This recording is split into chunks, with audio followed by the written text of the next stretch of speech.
Hello Trekkies and welcome back with another character Datafile. Today we're going to talk about one of the most important person from the Klingon Empire, Chancellor Gowron.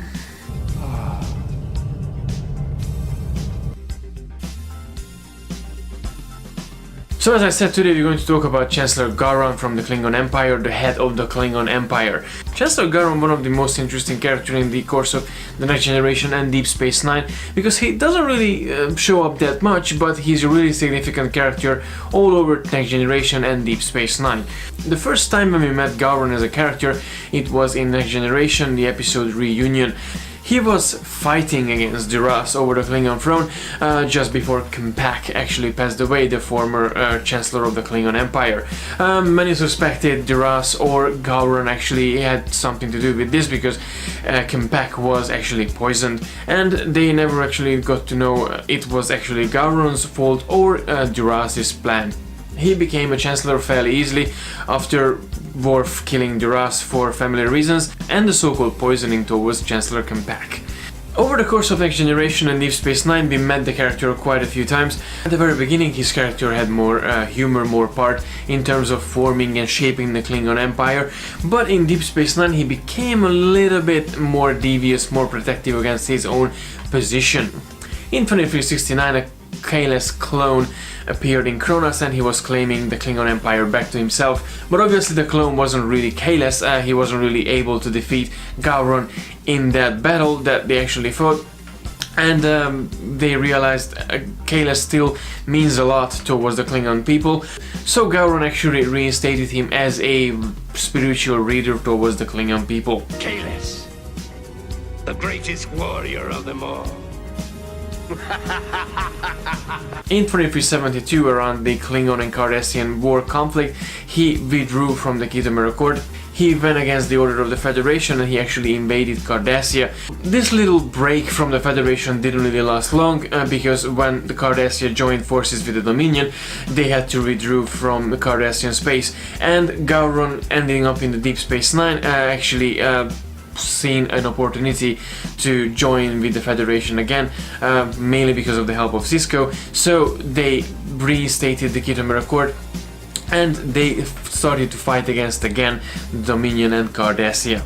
If you could bring your fleet here, Then we could stand united against the Dominion. During the Cardassian and Dominion War, he had many great warrior moments. He was really the leader who was actually up there in the front, and he was fighting with his own people, with his own warriors against the enemy. Although General Martok became more successful and more popular, he actually seen a threat in his political situation, in his political state against Martok. He started to give some odd assignments to Martok, who was barely able to actually achieve those goals, but as it turned out, he wanted to humiliate Martok just to keep his own political state intact against Martok. Obviously, Sisko and Worf figured the situation out, and they discussed it would be actually better to go against the Dominion without the leadership of Gowron. Following that little conversation, Worf actually challenged Gowron in a battle fight, and actually he won. He killed Gowron, and he became the head of the Klingon Empire. Although he never really wanted to become a politician, he wanted to pass that torch over to Martok, who was really popular among his people. Every time I think about Gowron, the first thing that comes to my mind, his loony crazy eyeballs. That was one of his signature look, and obviously he was actually quite frightening. And as I said, he had quite humorous moments in the 11 appearance in TNG and Deep Space Nine. Apart from the canonized Next Generation and Deep Space Nine episodes, he actually appeared in the 1996 Simon & Schuster's video game Star Trek Klingon and Star Trek Honor Guard.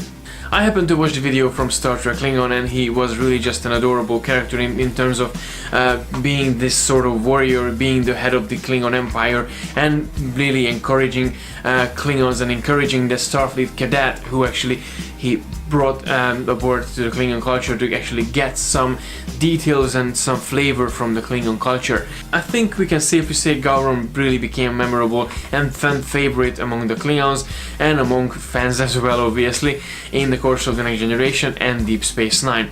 Personally, I really liked his character, I really liked his appearance, but as we got to know from the very beginning in the first appearance in Next Generation, he was really just a Klingon warrior who wanted to get the power, but he started to move to the point when he was actually really protective for his own position, and he actually wanted to humiliate other officers, the previously mentioned General Martok, just to keep his own political situation safe and untapped. But overall, I really loved his character, and I think Next Generation and Deep Space Nine without him wouldn't be the same. If I have done right teaching you this thing, perhaps you have learned it too well.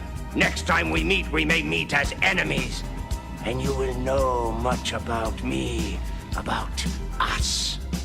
So that was my little character Datafile about Chancellor Gowron. Please let me know in the comment section below what did you like about his character, what you didn't like about his character, and what was your favorite or least favorite moment with this character over Next Generation and Deep Space Nine. As always, thank you very much for watching. Please don't forget to like and share the video, and don't forget to subscribe to receive all the geekiness every week.